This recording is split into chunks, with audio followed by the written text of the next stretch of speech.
Hi, I'm Amber, And I'm Kirsten. and you're listening to Lurking in the Shadows.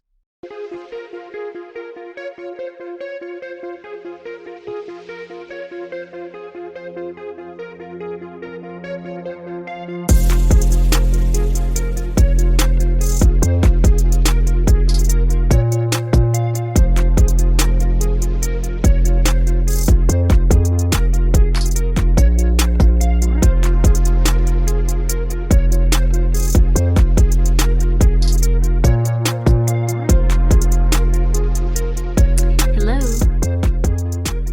Hi. Welcome back, Shadows, to our show. Yep, you should know by now. But if you're new, welcome. Yeah, I mean, welcome. Welcome to our show. we're fucking great. Don't downplay. We are. We have a lot of good episodes out. Yeah, and I hope you're enjoying or enjoyed.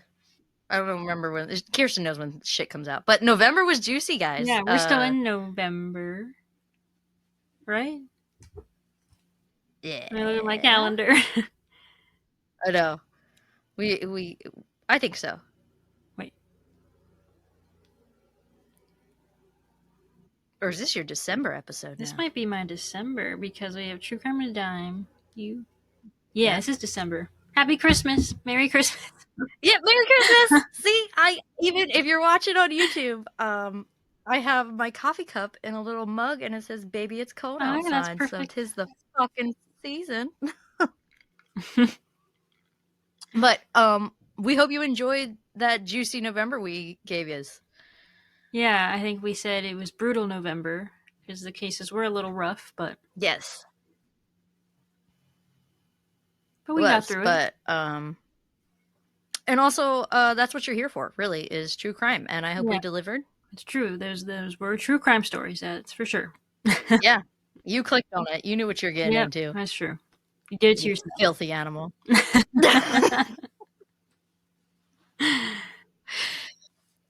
All right, so today we're heading to Baltimore, Maryland to explore a case that has stumped investigators, frustrated a family, and fascinated true crime enthusiasts for years: the mysterious death of Rey Rivera. This is the second mysterious death of a male from Baltimore that we are covering. The first was Jonathan Luna. Oh yes, I was waiting for the name of who it was. Yeah, we covered him back in episode 9 if you want to check that crazy case out, because I'm still mad about it. Yeah, that one's another good one. Mm-hmm. They're all fucking good, guys. Yeah, they Stick are. around. So who was Rey Rivera? Rey Rivera was born on June 10th, 1973 in Madrid, Spain, but his parents mainly raised him, his brother, and his sister in Southern California and Florida. After graduating from the University of the Pacific in 1995, he played water polo for the Royal Federation of Water Polo in Spain. He then returned to the U.S. and coached water polo at John Burroughs High School in Burbank, California, from 1998 to 2001. Rey was 6 feet 5 inches and athletic. He was described as being the life of the party and had a great personality. In 2004, Rey was 30 years old and dating a woman named Allison Jones. He had a passion for screenplay writing, but it didn't bring in much income. In September of 2004, one of Rey's high school friends, Porter Stansberry, offered him a job at the financial advising organization he started called Stansberry Research that provided newsletters and research on economic management, stock tips, investment advice, etc. Stansberry Research was one of several affiliate companies of a parent organization called the Agora, based in the Mount Vernon area of Baltimore. Rey and Allison then moved from LA to Baltimore, and Rey began writing a financial newsletter called The Rebound Report, where he recommended turnaround stocks. They knew little of the area, but they soon found a great home, church, and community there. They were originally only planning to have this be a short-term thing, mostly so he could save up money to buy an engagement ring. because his screenplay writing, what he really wanted to do, just wasn't paying enough for that. That's always frustrating when your real passion isn't Yeah. paying the Yeah, bills. we feel that. Yeah. Yeah. You know what? Fuck yeah, you're right. Um, let's see, where was it? Okay, according to Allison, they were very happy there. In addition to his writing job, Rivera was also an assistant coach for the men's water polo team at Johns Hopkins University. Ray and Allison got married in November of 2005 in Puerto Rico. Oh, they did They finally. did. You know what? I was rooting for this little couple Yep, here. he saved up and yep, they got married. Oh, and in Puerto Rico, how Yeah. beautiful. But Ray was becoming unhappy with his job. The stocks he wrote about often didn't rebound as he'd hoped, and he wasn't really a 9-to-5 desk job type of guy.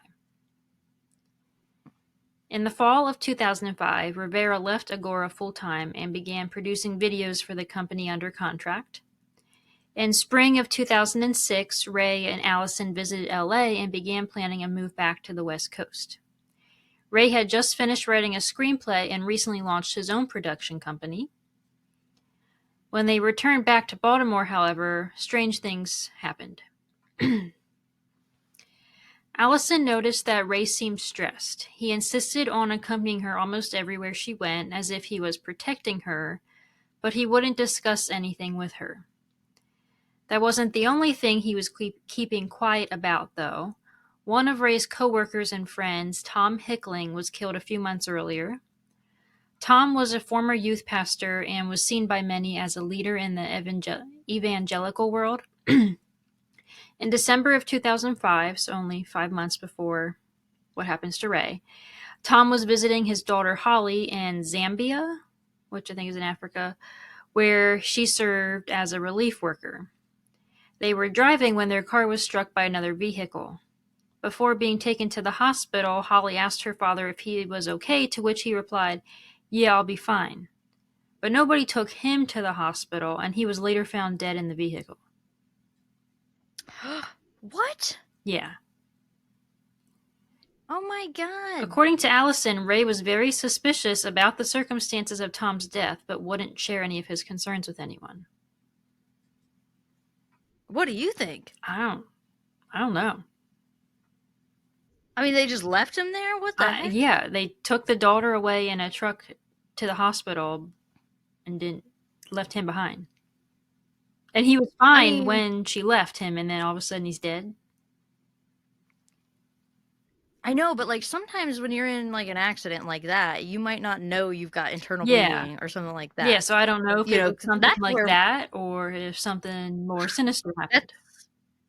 Yeah, that's where my mind went first. You know, of course, I don't want to jump right to Mhm. like this man was just killed after a car Yeah. accident. But But wow, Ray was that's suspicious of it, so I don't know if he knew Yeah. something, you know. Yeah. In the week before Ray disappeared, the security alarm at their house went off twice. It first sounded on Monday, May 15, 2006, around 1 a.m. Allison woke up to the loud alarm and saw that Ray was already out of bed. She went downstairs to investigate when Ray came around the corner with a baseball bat. Allison reported Ray seemed very frightened that night, which was out of character for him, as family and friends described Ray as not being afraid of anything. The police arrived at their house shortly after the alarm went off. After checking the property, the police suggested a squirrel triggered the alarm. But the next night, Tuesday, May 16th, around 1 a.m., the security alarm was triggered again at the same time. So it's kind of scary. It went off 2 nights in a row at the same exact time. At the same exact time. And did you read like they were in bed when the alarm's going off or whatever? Like, okay, because I would make sure. Like, I don't know. I'm also because I know this is you've given me. Well, I know at least Allison was in bed. I don't know because Ray was already out of bed when she went. Yes, so that's why. Yeah. Okay. But he was scared. He had a baseball bat, like he was gonna, beat someone. He did. Yeah. So. Yeah. Ray reportedly looked even more terrified than the night before. Allison also realized one of their living room windows appeared to have been tampered with from the outside. The police came to the Rivera house and once again suggested an animal set off the alarm. The alarm never sounded again after that. I mean, this feels like the cop out of like, oh, it's suicide, Mm-hmm. of like the home Right. burglary And here how of is an like, yeah, it's animal just setting it normal. off at the same exact time 2 nights in a row? And also, what animal is tampering with a window that Right. makes it look like they're trying to get in? Right. Like that. An animal has never made me feel like it was tampering with my I freaking know. window, and I got the woods right behind me. Like, Like, they just didn't care. They didn't care enough to look into it. no. Later that morning on May 16, 2006, Allison was preparing to leave for a business trip to Richmond, Virginia. That morning, Ray made her breakfast and carried her suitcase for her and put it in the car. She said, "I love you so much," to which he replied, "Thank you for loving me so much." She then left for the 3-hour drive. After she finished her meetings, Allison called Ray from her hotel that evening around 6 p.m. and several other times, but he did not answer, which seemed strange to her because they always talked on the phone. At the time, a work colleague of Allison's named Claudia was spending the night at their house. I couldn't really find a backstory as to why Claudia was staying a night when Allison wouldn't be home, but later that night Allison called her and asked about Ray. Claudia said Ray seemed preoccupied with an assignment that evening, and sometime between 4 and 5:30 p.m., she heard him answer a call on his cell phone and reply, "Oh shit," then run out the door in flip-flops as if he was late for an appointment. While on the phone At with Allison, 3:30. what'd you say? Did you say at 3:30 in the morning? No, this is in the evening. Between 4 and 5:30 in the Oh, it's in evening, the she evening. heard Okay, that I phone thought I call. heard. Sorry. Oh, okay. So we're not in the morning. We're in the evening. Okay. Yeah, so this is later that, so the alarm had gone off at 1 a.m., and then this is later that day, then this is all happening. Okay. All right. Gotcha. While on the phone with Allison, Claudia checked around the house and noticed that all of the lights were on, as well as Ray's computer in his office, but he had not yet returned back home. The next morning at 5:30 a.m., Claudia called Allison and told her that Ray still had not returned. This was when Allison knew something was wrong, so she checked out of her hotel and returned home. She called Ray's family and friends, but no one had heard from him. Ray's brother Angel flew to Baltimore to help search for him. When Allison arrived home, Ray was still not home, and in the kitchen she found his laptop, an open soda can, a bag of chips, and his Invisalign braces. Upstairs, she noticed that the bedroom light and office light were on. That afternoon, around 3 p.m., Allison reported Ray missing to the Baltimore police. Later that evening, This is Oh, sorry. sorry. This is um. I'm already frustrated. Um, and like I never want to sit here and put any blame. Like there's no blame on anybody. Mm-hmm. You have no idea how you're going to react in these circumstances, right? But if my significant other who ran out the door randomly in flip flops is not home by midnight that night, I'm freaking out. Yeah. Like, And it also I don't, didn't help that I know Allison was away in another state. was away. Mm-hmm. Yeah. Like, I don't want to put any pressure on the friend that was staying there or whatever, but I don't know if I would have been able to sleep that night. Yeah. Like, haven't heard from him, nothing. I would have been like jumping in the car and driving back from it was 3 hour drive, midnight, baby. I'd be there 3 Yeah, a.m. and You the know what fact that I he mean? left in Like, such a hurry. yeah, and like she got the story from the friend saying that he literally said, "Oh shit, flip flops out the door, never came back." Mm-hmm. It Suspicious is. right Yeah. away. Like no way. Especially when it's out of character for him. Yeah, yeah, and like you're not home. Like God, I'd be freaking out. Mm-hmm. Later that evening, Ray's parents, his sister, brother Angel, Allison's parents, and some friends all helped search for Ray.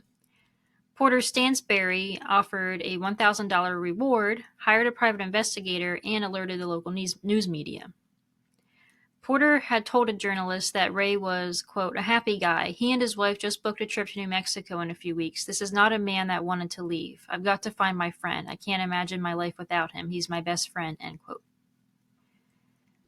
Ray's brother Angel also spoke with a reporter saying, quote, "It's completely out of character. He's not only going to tell you where he's going to tell you how he got there. For him to go this long and not contact any of his family or friends, it's got everyone scared," end quote. Days went by with no sight of Ray. Police checked his cell phone and credit card records, but there was no activity since the day he went missing on the 16th. Allison also called several hospitals to see if anyone had been checked in as a John Doe, but no luck there. On May 22nd, 2006, Allison's parents were driving around downtown Baltimore to see if they could locate Ray's SUV anywhere. They surprisingly found it in a parking lot near a historical 14-story building called the Belvedere. The building at that time, in 2006, was a hotel, but now houses apartments, restaurants, clubs, and bars, and this parking lot is very close to Ray's workplace. There was a parking ticket on the SUV dated for May 16th, the day he was last seen. They alerted the police, and the search effort was focused on the area around the hotel. On March 24th, 2006, 3 of Ray's co-workers went to the top of the parking garage next to the Belvedere to kind of get a better, like a bird's eye view of the city to see if they could see anything. They happened to spot flip-flops, a cell phone, and eyeglasses on the roof of an extension at the Belvedere. And I'll insert a photo if you're watching on YouTube. This extension of the building was only 2 stories high, though, and there was also a hole in the roof next to the items. So we have the Belvedere Hotel, and then like in the back, there's this little extension, but it only goes up 2 stories. Whereas the hotel itself is like, I think, 14 stories high. Okay. So this gave them an uneasy feeling, so they alerted police and several officers responded. The hole in the roof was above a conference room that was rarely used. An employee at the Belvedere took police to the conference room, where they were hit with a foul stench when the door was opened. No. They found Ray's body on the floor, laying on his back, and he was fairly decomposed. 8 days have gone by since Ray was last seen at this point. His family was notified, and they were obviously shocked and devastated. Police began an investigation. Detective Mike Baer was among the first officers on the scene of it was on the scene. He and Detective Mingle led the initial investigation, collecting evidence from the scene and Rivera's home. The 2 detectives recovered evidence, including Rivera's computer and a typewritten note, which was later sent to the FBI for analysis. This note is very bizarre. The font was like shrunk down, super small, to the point it like made it difficult to read, and it was folded up and tucked in plastic and taped to the back of his computer screen. Again, if you're watching on YouTube, I'll insert the pictures, or you can go to our Instagram. Allison told producers of Unsolved Mysteries, who did an episode on this case, that she knows the note was written the day vanished because there were scraps of it in the trash can that weren't there before she left for her trip. The note starts off, quote, "Brothers and sisters, right now around the world volcanoes are erupting. What an awesome sight. Whom virtue unites, death will not separate. That was a well-played game. Congratulations to all who participated. I hope you enjoyed it. But it was time to wake up, so here I am. I'd like to welcome those who accepted our invitations for membership during the game. We couldn't have done it without you. I took on the endeavor to find the truth, but it's not for its own sake. In accepting the quest for the truth, I hope to make myself, with the help of others, into a man worthy and ready to receive it.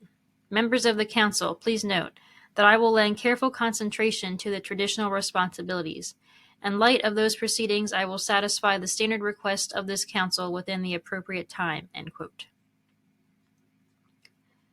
He goes on to reference celebrities who had died, as well as a list of some people Rivera knew personally, such as his wife, dad, brother, Tom Hickling, who died, and Porter Stansberry, with a request for them to become 5 years younger. It also included a list of movies that he liked, and it contained mentions of random things like Wi-Fi, Internet, Ethernet, MPEG, JPEG, MP3, Invisalign, genetic engineering, the human genome, cloning, and overnight express shipping. Like, these were all listed, like in a list. Just those things? Yeah, just random things listed. Okay. How long was this note? I'm gonna post pictures of it. It was so the note itself. Someone had retyped it up because there was watermarks on it that made some of it difficult to decipher what he was trying to say. So, and what somebody like retyped up of what they could get out of it, I think it was like 3 separate pages.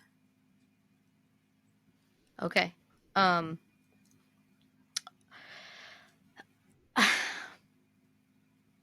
I don't have enough yet to tell you exactly what I'm thinking because I don't want to jump to conclusions Mm-hmm. here, but I'm working on a theory here. Okay. It's theorized that some of this note may have been written in code, possibly referencing the Freemasons, a secretive fraternal organization. And oddly enough, Ray was very interested in secret societies like the Freemasons. A representative at a local Maryland lodge confirmed that Ray inquired about membership on the same day he went missing and purchased a book titled Freemasons for Dummies. But the representative didn't recall anything unusual about their conversation.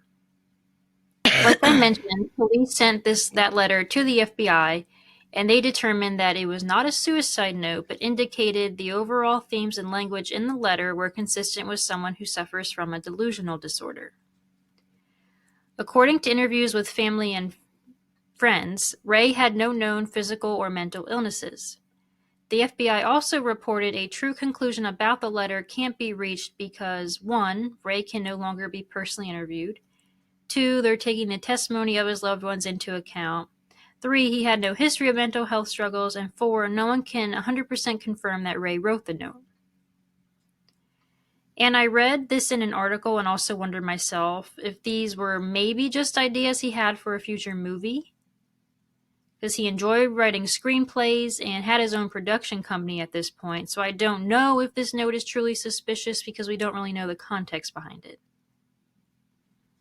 I know, but it was taped to the back of the computer. It was, and his wife Allison also reported he frequently wrote down lists and ideas.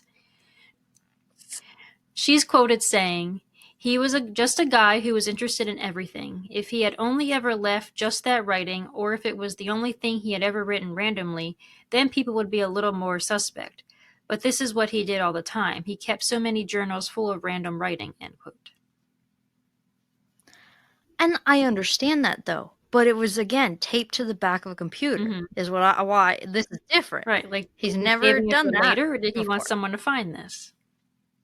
Yes. Why is it taped to the back? Looking at my computer right now, nothing would ever make me think about taping something to the back of my computer unless I don't know, like a goodbye letter, I guess. But like even that's still a little weird to me that he did that. But I don't know. I know, it's weird. There is one strange theory I came across in relation to the note called the game theory. In the note, he had a list of movies that he was inspired by that I'm going to read off.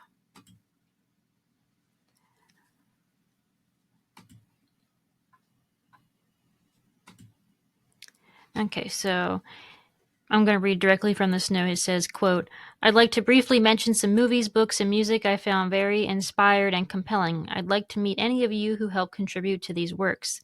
The Matrix 1, 2, and 3, The Family Man, National Treasure, The Da Vinci Code, Eyes Wide Shut, Confessions on a Dance Floor, Demon Days," and then I guess there was some Walter Prince, so they weren't sure if it said Someone's Emperor Tales, November Rain, Home by November, Meet Joe Black, Minority Report, Star Wars 1 through 3, Lord of the Rings 1 through 3, Fight Club, 7, The Game, Payback, and specifically let me say that I respect M. Night Shyamalan to continue coming up with great ideas and great movies. I certainly enjoyed his movies.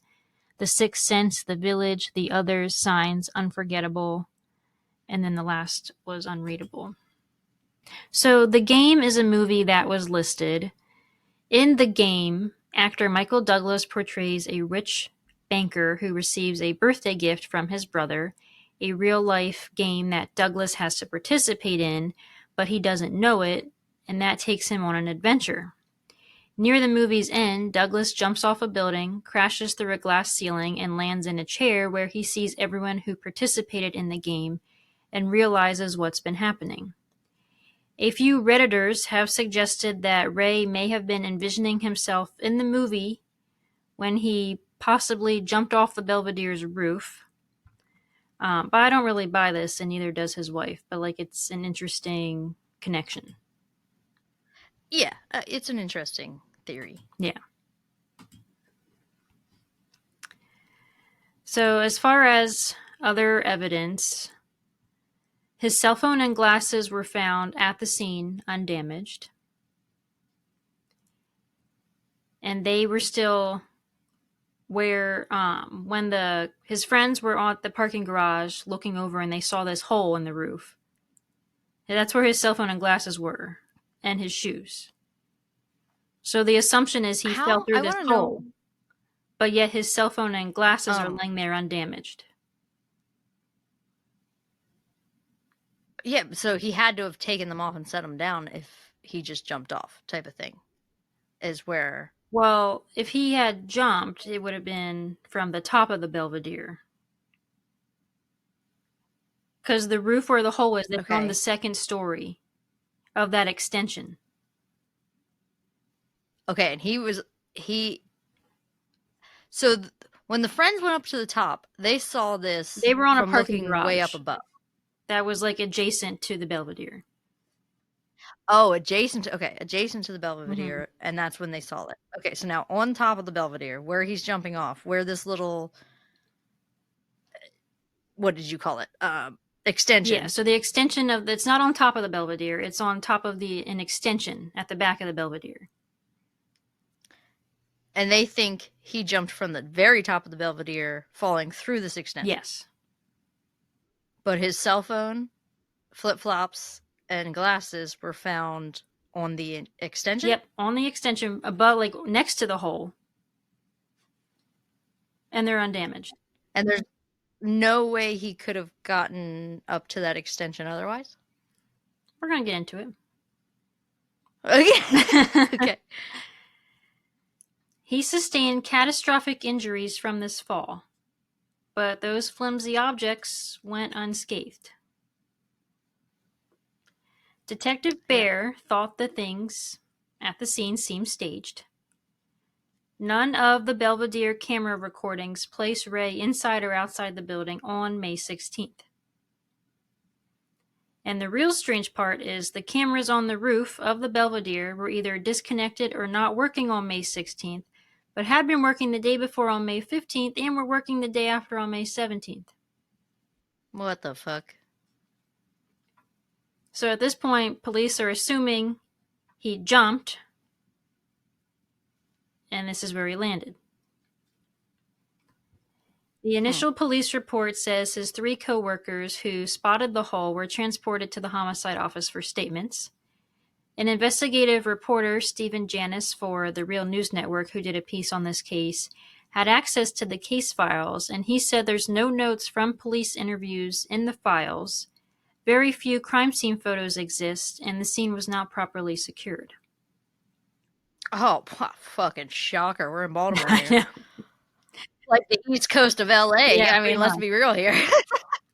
One thing in the police files, though, was that the last phone call Rey received at home before going missing was from Agora, his former employer. Okay, all right. Porter Stansberry refused to speak to or cooperate with investigators or media following Rey's death, and ordered his employees from doing the same as well. Okay, yeah. But yet, when he first went missing, he's offering a reward and talking to media saying, I need my best friend back. Yeah. And now that things look like they're pointing back at them, all of a sudden we're going to tuck tail and go run and hide and try and not cooperate. Mm-hmm. They're going to make it difficult. What? I don't know. I don't know about you, but I mean, that fucking screams guilty to me. Of something. Suspicious. Whether it's, whether it's, I don't know, because Also, I'm sure there's other theories, if I'm thinking of these things in my head, that, like, not saying that the blood is on his hands, but what if they were doing something else that Mm-hmm. was fishy, Right. especially with the whole phone call right out the door of, oh shit, and then running out the door. Right. So I'm not saying like murder's the crime here, but doesn't mean there isn't other crimes happening. Mm-hmm. In 2002, before Rivera even joined the company, Stansberry and Associates came under fire for selling fraudulent advice to investors and was sued by the Securities and Exchange Commission. Stansberry was found guilty of security fraud in 2007 and fined $1.5 million. So that's just a little interesting side note. That's an interesting side note in how much money this man has. Mm-hmm. Yeah, that too. Because money talks, baby. We've said it before. Uh-huh. Yep. Yeah. In Alan Greenberg's case, yep. Yep. An autopsy was completed by David Fowler on May 25, 2006, at the office of the Chief Medical Examiner for the state of Maryland. And I'm going to read directly from the ME report, as I have it in front of me here. The body was that of a well-developed, well-nourished, moderately decomposed Hispanic male in a black-white zip front jacket, yellow t-shirt, gray underwear, and green pants, which were ripped at the anterior upper left thigh. The body weighed 251 pounds and was 6 feet 4 inches in height and appeared compatible with the reported age of 32 years. The body was cold, exhibiting generalized bloating, patchy red, green, brown discoloration of the skin, with marbling and skin slippage. Rigor had passed. Lividity was present and fixed on the posterior surface of the body, except in areas exposed to pressure. Injuries of the head and back will be described below. The scalp hair was short and brown. The periorbital soft tissue and orbital globes were severely decomposed. The eye sockets, external auditory canals, external nares, and oral cavity contained fly larvae. Red-brown fluid exuded from the nares and oral cavity. The teeth were natural. The abdomen was distended. Injuries of the torso and extremities will be described below. The fingernails were intact. And now we're going to get into the injuries. There is a list of multiple injuries, starting with the head and neck injuries.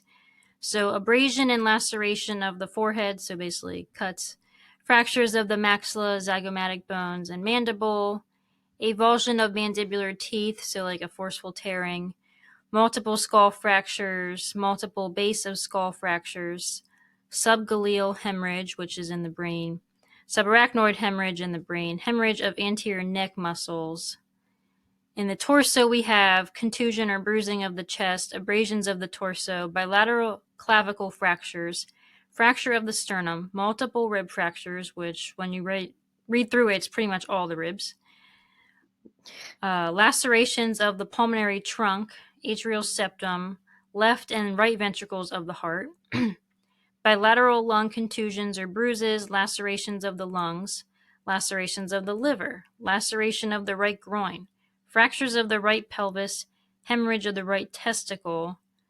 And for extremities, he had abrasions to his upper and lower extremities, but no fractures of his upper extremities, which is important. Lacerations of the lower extremities, and fracture of the right tibia and fibula in the right leg. Okay. You want my analysis? Sure. Okay, so I like that you point out the whole extremities things. To me, that sounds like he didn't brace himself whatsoever falling off the Exactly. fucking That's building. what I wanted to point out. He has no hand fractures. Exactly. Because to me, I don't care if you were committing suicide or whatever, you're flying. The instinct is to brace yourself. It's So just, yeah, for natural one, instinct. natural instinct. So his extremities were fine. So to me, that sounds like he was unconscious when he is falling off this building. And then also, all of those injuries tell me, I believe he was hitting almost face first into this motherfucker. Because, like, not quite head first, because it wasn't like all the top of his head, but like maybe like a downward angle belly flop. Do you know what I mean? More to the right side because he's got all this damage on his right testicle, right hip, all those things. So to me, I picture like a halfway angled body falling through the air, all willy nilly because he's not bracing himself, and he is smashing into the top of that building. Which That's what I picture in my head. I don't know if that's how you. police think. Exactly. That's not what police think. not Okay, exactly. but from those Mhm. injuries, don't you think that's a pretty I feel like it's a decent They theory think he from the fell foot injuries of, first. like, fuck off. Yep. Yep. We're gonna get into it, but yep. Fuck Yep. fuck right off. Yep. Fuck right off. Let's I'm just some hoodlum off the street, okay? And I can sit here and tell you that he did not hit first Yep. foot first. Get out of So here. in the opinion of the ME at the end, he says, this 32-year-old Hispanic male, Rey Omar Rivera, died of multiple injuries sustained as a result of precipitation from a 13-story building. According to investigation, the decedent had been missing for approximately 1 week and was discovered moderately decomposed in a locked conference room on the second floor of the building. A hole was in the roof above his body. Injuries at the time of the autopsy were consistent with a fall from a height and included multiple lacerations, abrasions, and contusions, multiple skull fractures with injury of the brain, multiple fractures of the sternum and ribs, with injuries of the heart and lungs, and fracture of the right tibia and fibula. Because the circumstances surrounding the incident are unclear and it is not known how the deceased came to have precipitated from such a height, the manner of death is best classified as undetermined. Alcohol detected in the decomposition fluid may be entirely or in part due to decompositional changes. Toxicology testing for drugs was negative. Okay. So, based on his injuries, a fall alone does not account for all of them, in my opinion. Okay. All right. This hole Which he fell through was only 40 inches wide, or 3.3 feet, or about 1 meter. And police are saying he fell through it vertically because they think he jumped off the roof. He only no, had fractures on his right leg. So if he landed foot first, how did he only break his right leg? because he only landed on his right side, not leg first. Yeah, he definitely did not land foot first. No. And not only that, how would he sustain significant skull fractures from a foot first vertical fall? Yeah, that's what I'm saying. Even if, and like to me, the injuries, because like it's anterior injuries to his neck and his mandible and everything's all fucked up above the eyebrow, Mm-hmm. everything. He smashed that face fucking first. Like it would be mostly injuries to the back of his skull if he went, like backwards or something. And not But only that, but even if he did fall head first, I think his head would have been smashed. I don't think there would have been much yeah, left. I don't think it would have yeah, been that intact. motherfucker would have crumbled like a Like grape, it. So there's no like I way. think. There's no way he Yeah. fell foot first or head first. No, that's why I'm saying to me, it is like a diagonal fall where like there's no one set point that took the That full doesn't make brunt sense with the hole, though. the way I'm saying. Yeah. Why? Your body could How be did he fit 3 through the feet hole? angled. I don't know. Like I if mean, you're your angled body like isn't going this, to create a round hole, though. You know what I mean?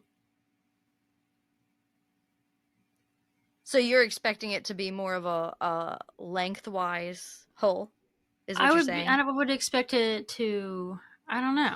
Be more misshapen and not like a round hole. I don't know. No, I could picture a round hole of a Even if body he fell falling through through. it, how you're saying? Yeah, because especially if he's unconscious, his feet could be touching the back of his head as he's falling through the air.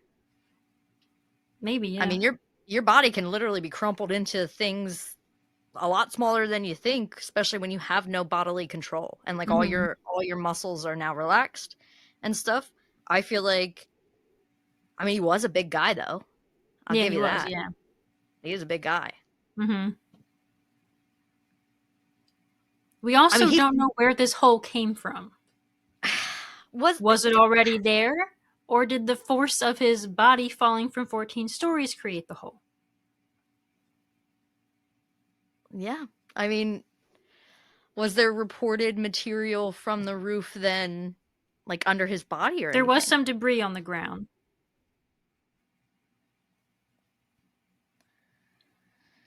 But And yeah, it didn't also, say anything about anything being I under his already know, like, body, but it did say there was some debris.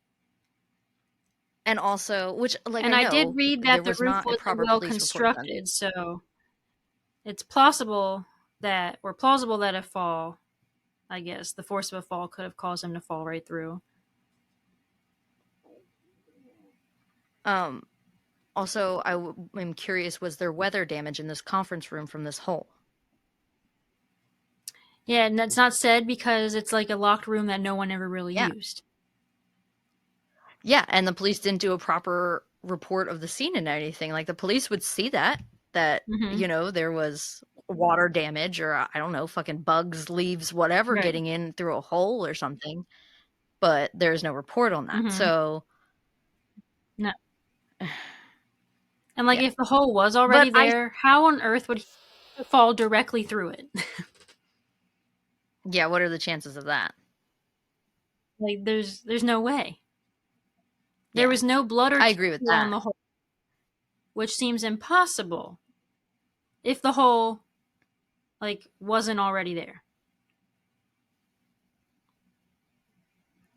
Like you're gonna be What if, macking through a roof.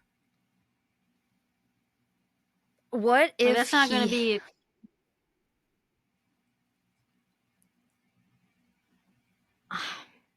I don't know. My theory isn't a good one either. I was going to say, what if he was thrown onto the roof, laid there on the roof, that he damaged enough that then, as the days went on, a hole developed?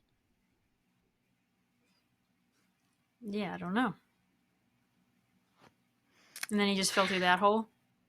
That, I know, like, it's just a theory I'm throwing out there, but it's so Hmm. hard when you don't have enough evidence to sit here and, like, Yeah, piece it together.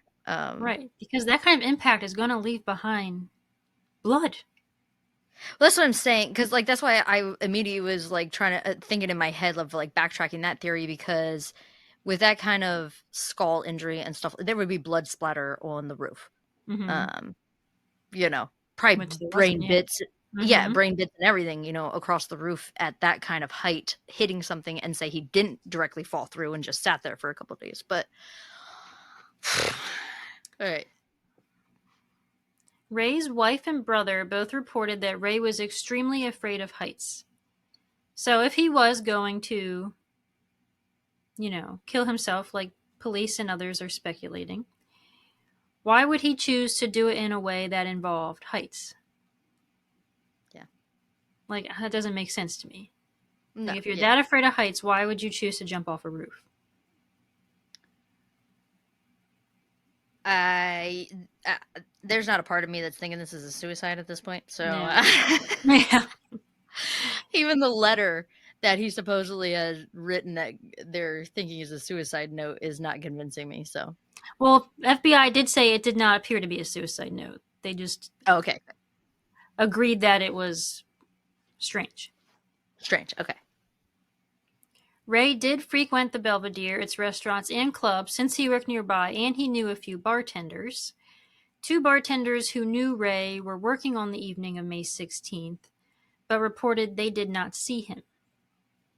Allison admitted to police that she and Ray had previously been to the roof of the Belvedere Hotel together to watch a sunset. And I have read in different sources that getting to the roof is not easy if you don't know where you're going. There's different hallways and staircases you have to use, and you would likely be seen by someone. But if he's been like on the roof before, I guess he probably likely knew how to get back up there. If he did indeed go up on the roof that night. yeah. But it's also reported that the roof door is usually locked. Police theorize that Ray jumped off the roof of the Belvedere and fell through the roof of the expansion of the building where he was found. And then now the problem with this is the hole he fell through is not directly below the roof of the Belvedere. The hole sits 45 feet out from the ledge of the Belvedere, meaning he would not only have to jump, but leap 45 feet out before falling straight down. We need Mythbusters. I need them to throw a body off of a building that is 13, Well, 14 stories high. there was an engineering study done of Ray's Yes, case yes.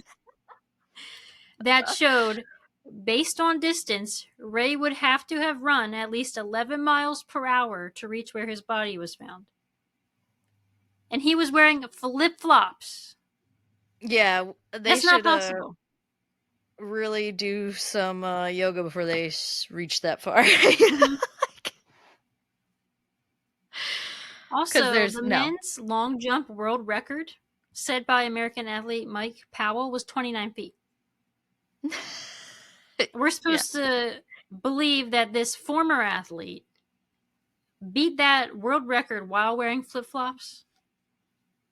But Kirsten, then is there another building he could be falling off of? I am with you. I am on the side of like he did not yeet himself off the side of that Mm-hmm. building. But it's also sounding like somebody else didn't yeet him off the side of that building either. Right. Well, it's also been theorized that maybe he jumped from the roof of the parking garage where his friend spotted the hole from. But even jumping from that roof to land where he did, he would have had to jump 20 feet out to land like in that hole or through that hole. Okay. So he would still have had to jump 20 feet Yeah. to land where he did.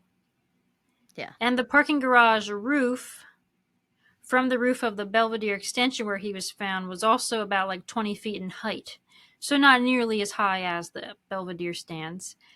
But Detective Bear felt that a jump from the parking garage into the roof would have been survivable. And he did not believe that the injuries to Ray's body matched up with a fall from 20 feet. I don't think so either. It doesn't sound like it. So the parking garage jump is kind of ruled out there. Well, why the fuck isn't the Belvedere Mr. 45 feet yeeting myself? Like, how much effort are we putting in here to fucking kill myself? It's like, damn. Detective Bear even thought Ray's death was likely a homicide, but he was reassigned just 3 weeks into the investigation. Because somebody was paid off.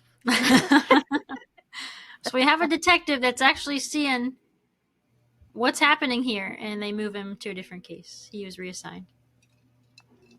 Yeah. A third theory was that Ray fell or jumped from a ledge on the 11th floor of the Belvedere, because this ledge wraps around the whole building. However, he could only access that by going through either an office or someone's condo. And the windows on this floor, I guess, were only like half windows, so they didn't open very far. Plus, the ledge was very small, so it would have been difficult to maneuver without falling off of it, let alone getting a running start. Yeah, that's true. Running start, yeah. So, despite the inconsistencies in this case, the Baltimore police ruled Ray's death a suicide. Of course they fucking did. Yep. Wow. Even though no person, even the world record holder, can jump 45 feet, this is a suicide. Also, let's re-point out here that there was no injuries to his extremities. Again, showing he did not brace for impact, so he was not conscious, in my opinion, when he is smacking that roof. Yes. I agree. But where did this motherfucker fall from? Right. How did he get where he got? Yeah. Allison met with the medical examiner who was involved in this case. The examiner said that they were not planning to close it, despite the police department's ruling. The examiner told her that the way his shins were broken was not consistent with a fall. However, they would not say how they believe the injuries actually occurred. Ooh, probably a crowbar straight to the shins. Yeah. So that brings us to our next topic. How else did he get those injuries? His wife and family believes his death was the result of a homicide. Marie Dauenheimer, a certified medical illustrator who attended Johns Hopkins University, agrees that some of Ray's injuries don't appear to result from an individual who suffered an 11 to 14-story fall. Marie creates medical illustrations and animations for educational materials. So she makes like posters, brochures, and interactive media of accidents, homicides, and complex situations, like creating a picture from the details of a complex autopsy so that authorities can see what happened from a different angle. And I'll include the images on the screen that she created for this case, or you can go look at them on our Instagram. She noted that a lot of Ray's injuries don't match with what she has seen in similar cases. She noted that falling victims who land feet first usually have severe foot injuries, and a majority of the injuries are not predominantly on one side of the body like in Ray's case. I can say with confidence, if he hit feet first, they would, at 13 stories, they would crumple like a paper cup. Yeah, Okay? they would. Yeah, they'd be obliterated. They'd be gone. Obliterated. I can guarantee that. Mm-hmm. I can't even. Ugh, I can't. I don't even think about that. Ah! No. She believes Ray's injuries are more consistent with a person who was beaten to death or hit by a car.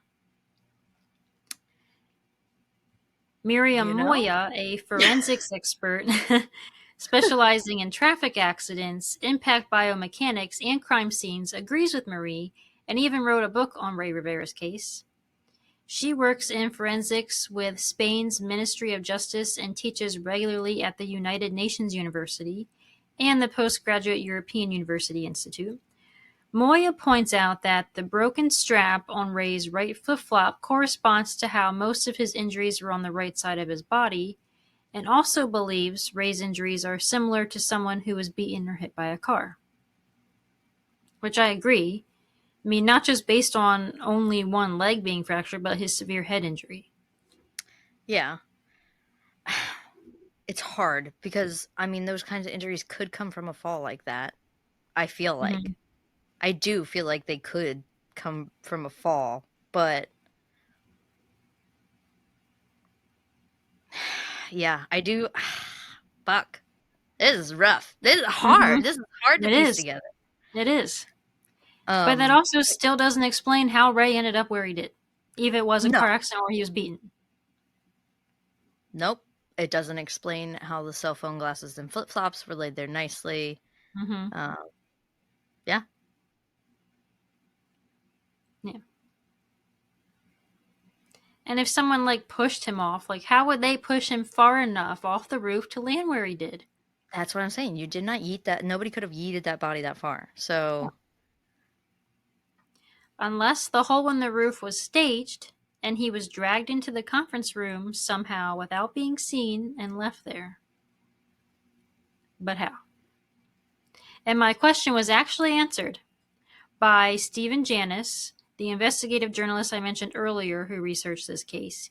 He actually went to the Belvedere to see what all he could get access to.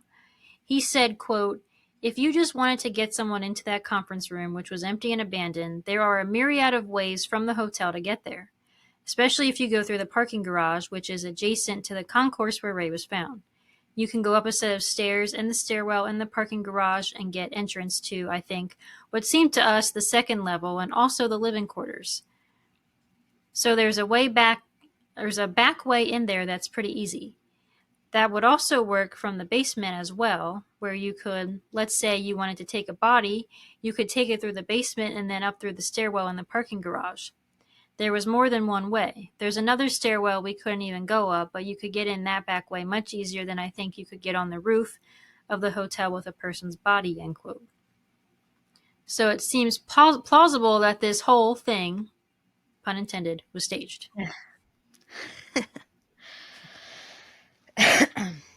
So he has shown that, yes, you can yeah. secretly kind of get a body into that conference room, but there would have had to be multiple people to carry this 250-pound, 6'5" man in there. Yes. Because if And he was God damn it, already dead by the time he got in there, he's dead weight. That's going to be heavy to lift. yeah. Which to me, this is. I mean, if we're gonna go for like the capping of the shins hit by a car, that to me this sounds like a. I don't want to say mob hit, but like it gives those Mm-hmm. vibes. You know what I It mean? does. Like, Like he knew something and they're taking him out, or I don't Yes, know. and Or he money owed a debt that he fucking couldn't pay, and they're taking him out. yes. That's what I'm saying, and money fucking talks. So I'm not saying that, like, his employer, the blood zone, directly on his hands, but to me, doesn't mean he didn't have somebody, you know, sitting in his back pocket that takes care of his dirty work. You know what I mean? And Right. like Ray just did something that I don't know. We don't know, but like somehow an oh shit phone call causes you to leave the place, get the shit beat out of you because you fuck someone over somehow, and then next you know it, multiple, because like you said, I think it would take multiple people if it is staged. Mm-hmm. That's a hell of a staging. It is. That's to break down a roof, and but I do see why we could think it's staged because the cell Mm-hmm. phone, the shoes, and all that. Because honestly, my theory earlier that I was piecing through in my head was that he did fall through the roof, but people, whoever did this to him, got back up on that roof and put his glasses and cell phone and everything up there to, I don't know. Why? Why would they do that though? Part of the staging. I think they probably threw him back up through the hole, um, for them to just be found, to make it look like, oh, Ray was here and then he fell through this hole. Or maybe they stood on a ladder or a chair and just placed the items up there. I And know, then, but like, like, it's like, was that hole there though, or did they create the hole as part of the staging? yeah, yeah. I, wow, Because no one seems to this know how is long this hole was there for. no, nobody can say how long this hole's there. We have no reports if there was weather damage in this fucking conference room. Um, Mm-hmm. I don't know. Also, what are the fucking odds if it was sitting here trying to stage? I mean, I guess you could see that hole from like if these people would have been like whoever's doing this, um, Mm-hmm. could see that there was a hole already there. They'd be like, oh, maybe we could. But like, what And are then the got the chances they? idea. Yeah, but like, what are the chances they know that's a conference room, or that they just like what drug this body into a conference room? Was like, oh wow, lucky us, there's a hole. Yeah, it would have to be Let's maybe stage someone the at the death here. Belvedere is also involved to make sure that conference room Yeah, that's was locked and stayed locked. yep, that's true. I don't know. There's Were they up two. on the roof at some point? Why was the camera up there turned off? I don't know. Yep. There's too many questions than answers. But he was paranoid. Yeah. Leading up to this, the security alarm at their house went off twice. Was someone sending him Yep. a message like, you better watch your back, or I don't Yeah. know. Yeah.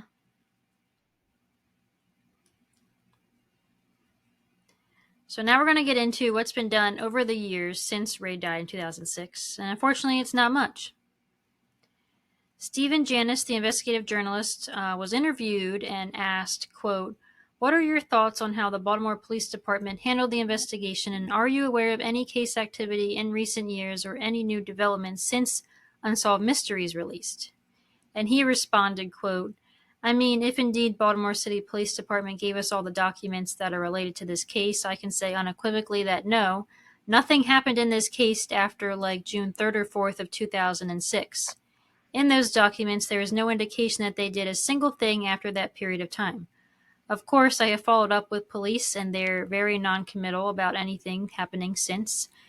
But we went and visited the detective, the last detective, Marvin Sednor, and he indicated to us just recently after the show came out, we went and tried to talk to him and indicated to us that nothing had been done. He didn't say that he'd been working on it. Of course, he's retired, but no, I think it's pretty clear that this was stopped in June of 2006. The reason, I don't know, end quote. Because they So ruled it no a one's, suicide. yeah, they're not actively trying to do anything in this No. case. No. They Even though ruled it a the ME ruling suicide. is undetermined, it's determined in the police's books. Yeah. Then they wash their hands of that. They don't care. Mm-hmm. He had access to the files in this case, and he also reported that there was no indication that police subpoenaed Ray's cell phone records, meaning there's no evidence they actually tried to find out who exactly made the phone call to Ray from Agora the day he went missing. Yeah, I figured that Which is potentially the last person who spoke to him, and they likely have a lot of answers and may even be involved. That's what I think. At one point, police contacted the owners of the garage adjacent to the building, the one they speculated he could have jumped from, to see video camera footage, but then they never follow up.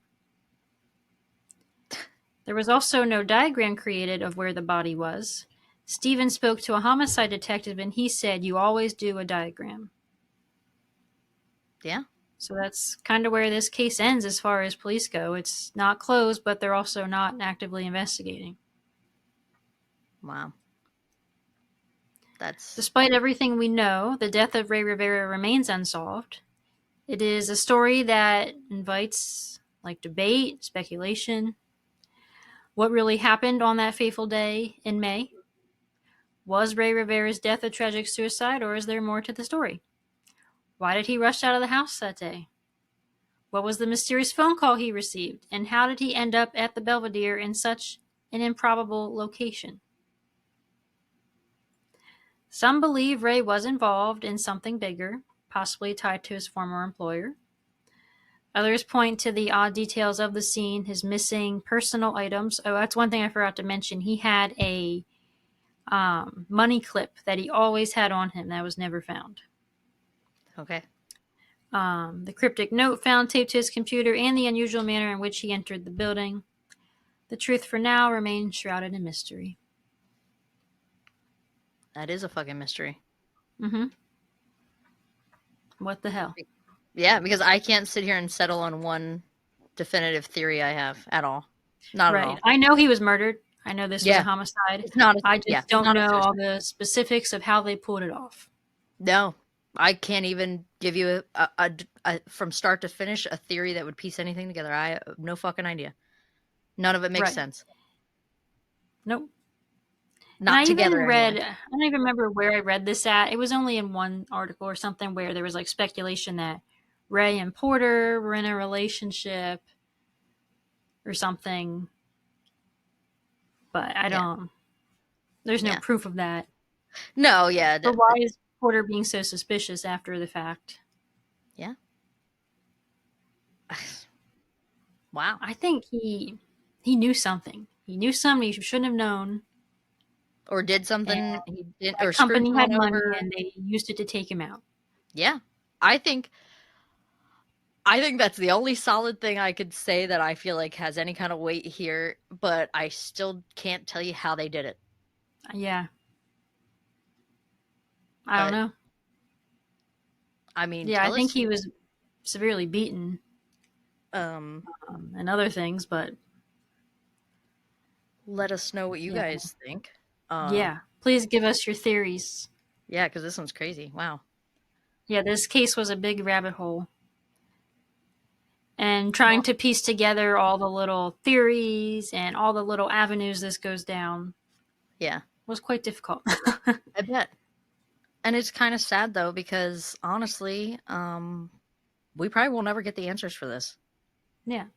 And his poor wife and his family, they just want answers. And they seem like they loved each other so much. Yeah. I think that's sad. I mean, they hadn't even been married that long. No. Not even a year. Yeah, and then sad. He mysteriously dies. Yeah. In a very violent way. Yeah. In a scary way, because we don't even know how the fuck it really happened. Yeah. And whoever could have been involved is just out there walking around. Yep. It was the boss with the big money.